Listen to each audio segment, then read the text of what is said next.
In this video, we're just going to work on some slightly more complicated isometric drawings because of the nature of the shapes that we're drawing. Our first example is going to be to make an isometric drawing of this triangular prism. And the reason this is going to be tricky is because previously we've been only working with objects that were either rectangular prisms or were based on constructed out of cubes or something.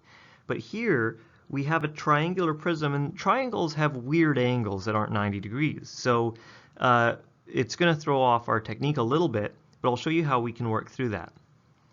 So to start with, we want to work with everything that is rectangular. So for example, the base of this triangle here is rectangular. All of these are 90-degree angles.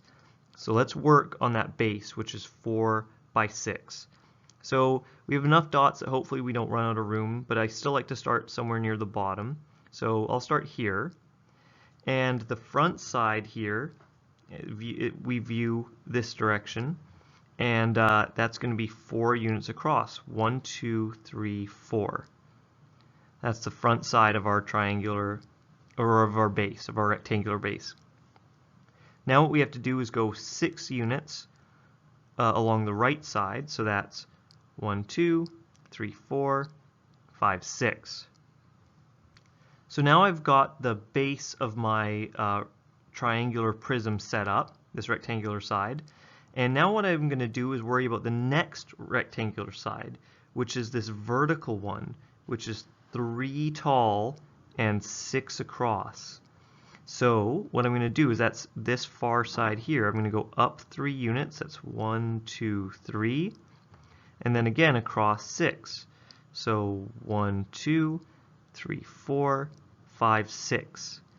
And then down 1, 2, 3, and over 6. And now what I've done is I've basically made these 2 rectangular sides from my triangular prism.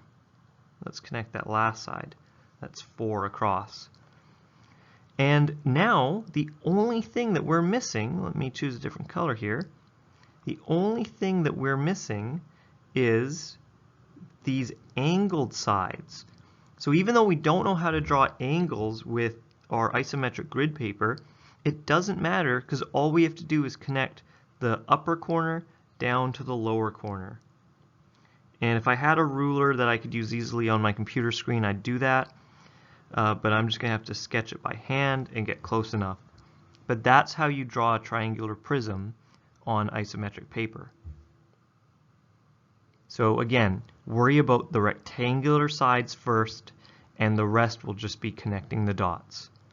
Now if we wanted, the other thing we could do is use our eraser to erase these lines that would be hidden, which would actually be a really good idea, since those are hidden behind that front face of the triangular prism.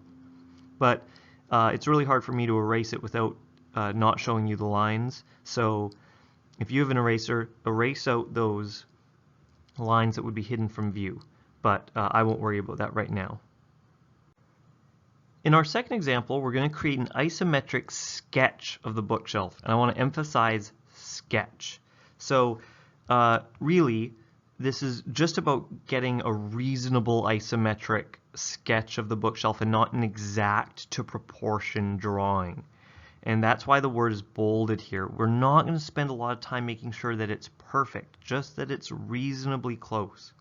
So if we were to sketch this bookshelf on our graph paper as shown, what we really want to think about is roughly how high is this bookshelf? How many dots high? And the way I'm going to do it is I'm going to start with the shelves. To me, it looks like we could probably fit about 2 dots per shelf high. So if we went 2 dots for each shelf, and it looks like there's 1, 2, 3, 4, 5 of those shelves, then that would make it 10 dots high in total. So we're going to start there. We're going to make our bookshelf 10 dots high, and we should have enough room on our graph paper for that. If you made each shelf 1 dot high, you'd only have to make your drawing would be half as big. That would be totally reasonable, but I'm going to go 10 dots high. Along the bottom of the shelf, it looks like it's less than half the height, so I'm going to say that's about 4 dots across. And then this dimension, like how deep is the bookshelf, is really hard to see. How deep is that bookshelf? And I'm going to say that it's probably 1 or 2. I'm going to go with 2 dots, but we can see if 1 dot would look better when we do our sketch. So I'm going to say that the bookshelf is 4 by 2 along the base. To make sure I have enough room, I'm going to start right down at the bottom. And the front of the bookshelf is going to view, for me, I'm going to sketch it this way. So this is the front of the bookshelf. 1, 2, 3, 4. That's the front of my bookshelf. And then I said it's going to be 1, 2 deep. And I think that looks pretty reasonable. Now we have to go 10 high. 1, 2, 3, 4, 5, 6, 7, 8, 9, 10.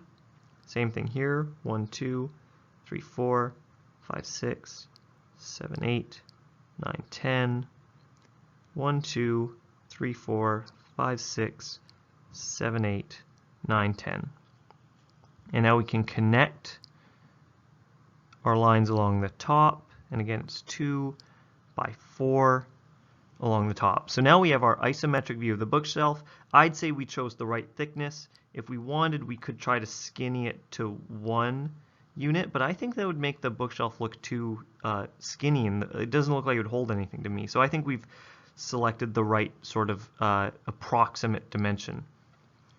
Now what we have to do is we have to sort of capture the shelves, which we said were 2 units. So starting at the bottom, let's think about this bottom shelf.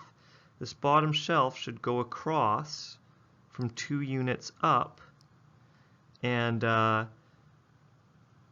then end at the front. And it goes back 2 units, so we have to make it go back 2 units. And then it connects along the back of the bookshelf. Now if we were to sort of sketch the dots in the background that are hidden from view, this is where the shelf would complete itself. And now what we have to do is go up another 2 units and get the next shelf. And you see it sort of goes right over top of that previous shelf. And so 2 units deep, and then hits the back of the bookshelf. And again, it runs out of view. So then we go up another 2 units, 1, 2, and we go back 2 units and along the front, and then complete it along the back. And we do that one more time. 1, 2, there we go, and back towards the back. And that's our bookshelf, and we can make sure that we've got everything right, that we have 1, 2, 3, 4, 5 shelves. Looks good. We don't have to add all the details like this little flourish. Again, it's a sketch. It's just about getting it reasonably close. And that's what we've done here. So now we have a good isometric sketch of a bookshelf.